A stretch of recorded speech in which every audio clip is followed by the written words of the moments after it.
If y'all hear something in the background, it's my brother. Just don't mind him. He's a musician. Hey guys, it's me, Z Blazer, and I'm just gonna talk about why I stopped dating hood niggas. And yeah, we don't wanna date hood niggas no more. Okay, so let's rewind back to when I was in middle school.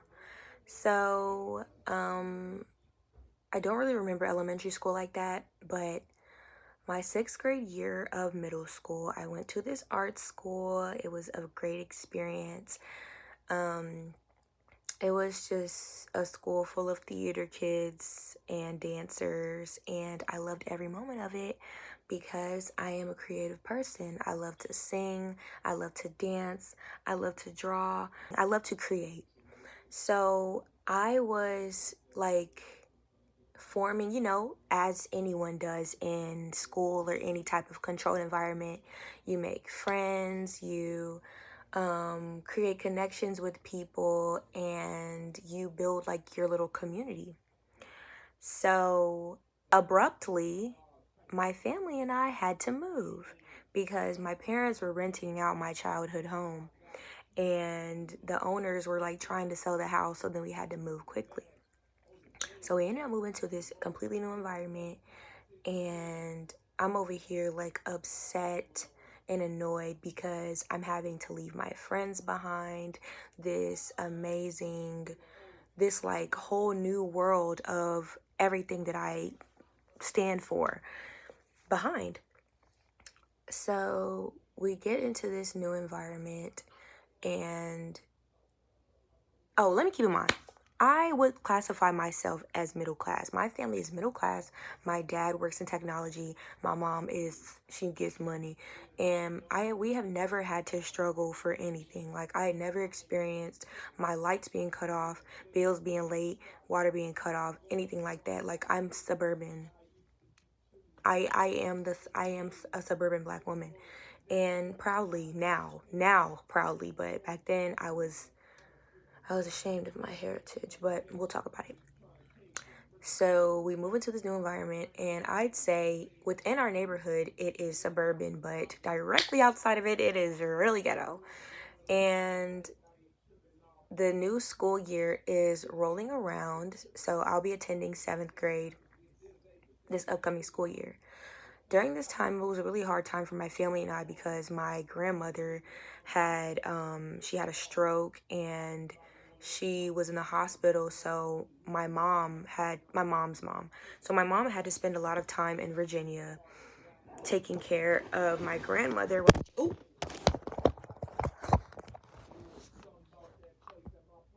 my fault.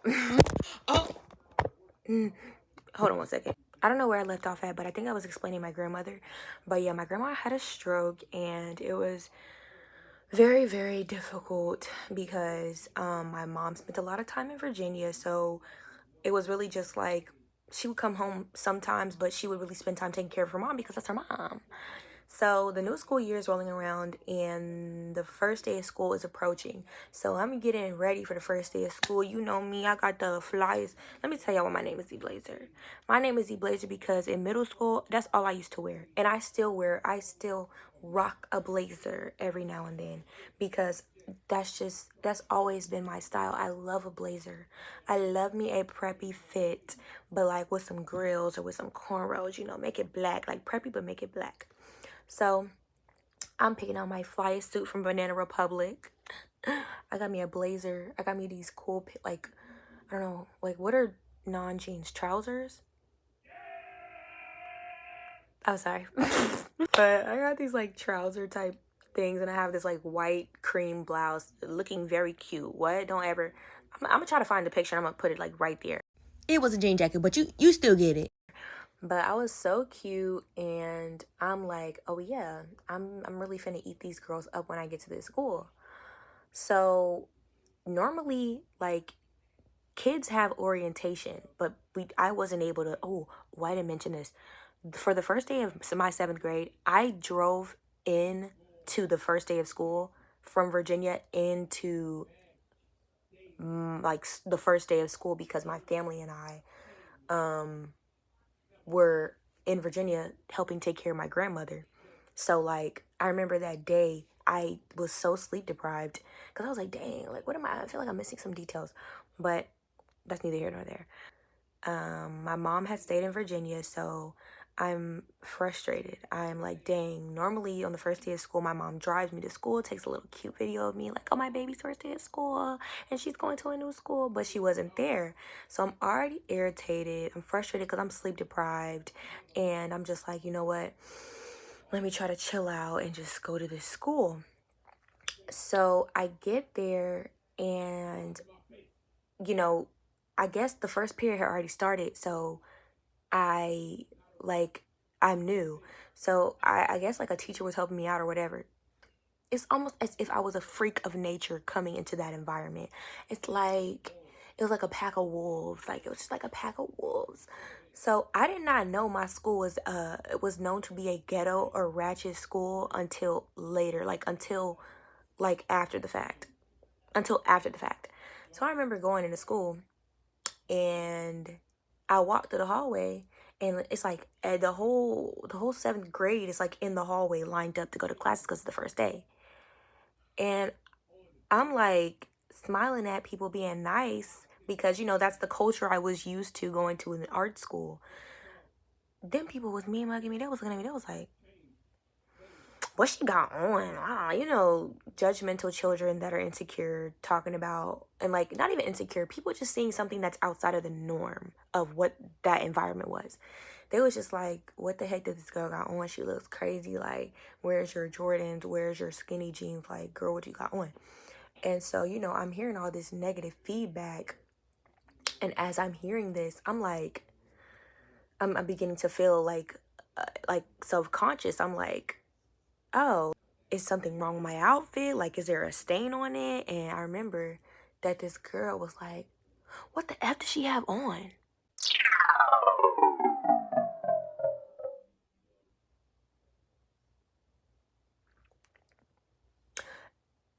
Like when movies, like, The Equalizer, when Denzel Washington was about to like kill someone or like do something for somebody else. Oh my gosh, I'm sorry. When Denzel Washington was like about to do something to somebody and how it like hyper focused on like his senses and everything like that. That's basically what happened to me as soon as I heard that. So I hear that, and in that moment I had to make a decision. I was like, am I about to be the ignore them, they'll stop black girl, or am I about to turn into this version of myself that I have never been before? So I told myself, oh nah, I ain't going out like that. So I looked at the girl, I looked her up and down, and I rolled my eyes. And then everybody was like, ooh, I didn't say anything back to her because like I wasn't at the point where like I was verbally confrontational. And so from that day forward, I'd say I became this like digestible person for the collective. That is when the people pleaser in me skyrocketed. You wouldn't necessarily be able to tell from the outside looking in. I say this because though I maintain this facade of being this ghetto ratchet person, I was still perceived as weird and strange by the same people that accepted me into their circle. I still dressed the way I wanted up until a certain point. Like I started gaining more popularity, then I changed the way I dressed. I started asking my mom to give me Jordans, and she was just like, you don't even like Jordans. Like, what was you asking me that for? I started shopping at like stores, and there's nothing wrong with any of these, mind y'all. There's nothing wrong with any of these, but what's wrong is not being true to yourself. That's what the message is. So I gained more popularity. I started dressing like the generic IG baddie look. I began to become friends with the wrong people that were just a part of things and doing things that I had no business doing at all. So I'd say, I became the generic suburban kid playing ghetto girl cosplay. Like I was doing ghetto girl cosplay, and this continued up until my freshman year of high school. So throughout my ghetto girl cosplay, I started dealing with these very questionable delinquents, like these very questionable young men.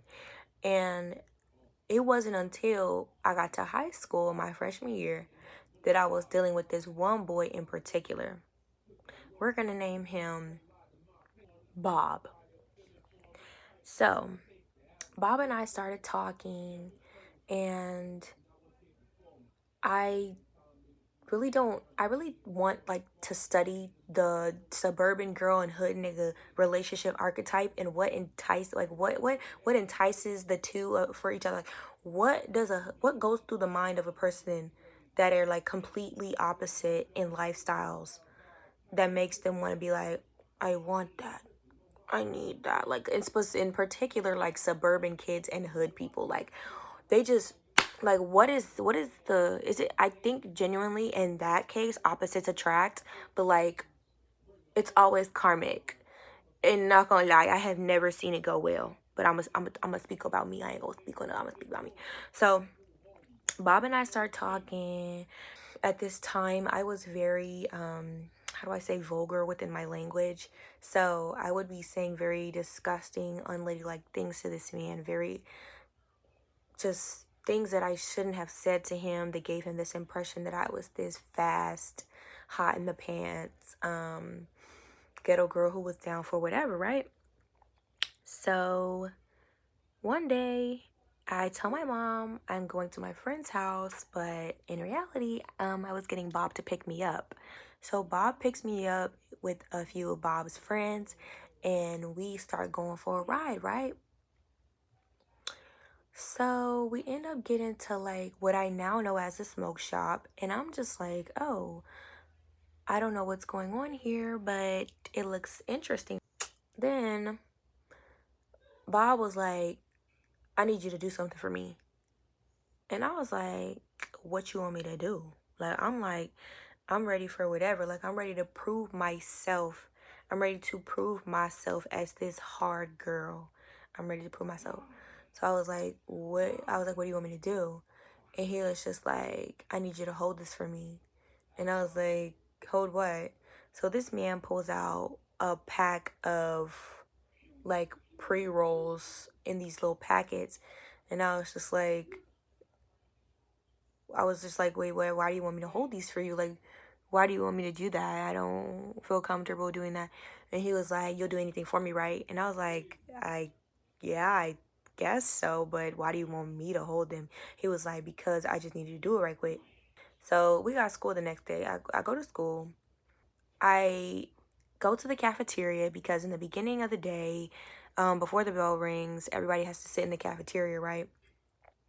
I go in the cafeteria trying to see where Bob is at, but I wasn't gonna sit next to him or anything like that because at that time, like, if you're talking to somebody and y'all not dating, you don't want the whole school to know that you're with each other. Like y'all are, you know. So I go to try to see where Bob is at, and Bob gives me this weird look of like disgust, and I'm like, the freak is he looking at me like that for? What you being weird to me for? A couple of moments later, I noticed Bob and some other guy like arguing back and forth. And the dude is just like, oh, where's my stuff at? Where's my stuff at? And Bob is like, I don't know. I don't got your stuff. I don't got your stuff. So I'm sitting here getting like anxious because Bob, as he's going back and forth with this man, Bob is looking at me and I'm just like, what is he looking at me for? Mind y'all, I have the stuff that he asked me to hold like on me. So the school day progresses and I go home that night. And so I'm texting Bob, like, are you okay? Like, what was going on between you and that guy?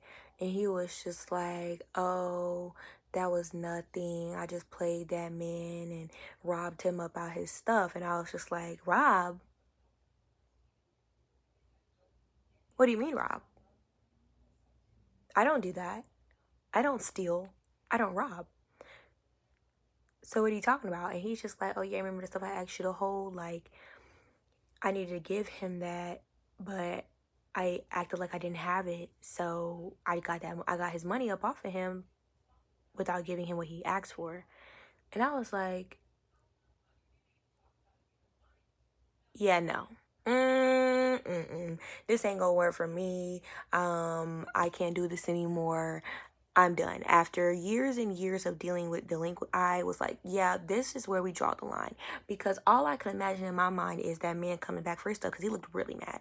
That man coming back for his stuff. And then that man coming to find me and coming to harm my family. And I was just like, oh, I'm actually being dumb right now, and I can't do it no more. I can't do it no more. And I won't do it no more.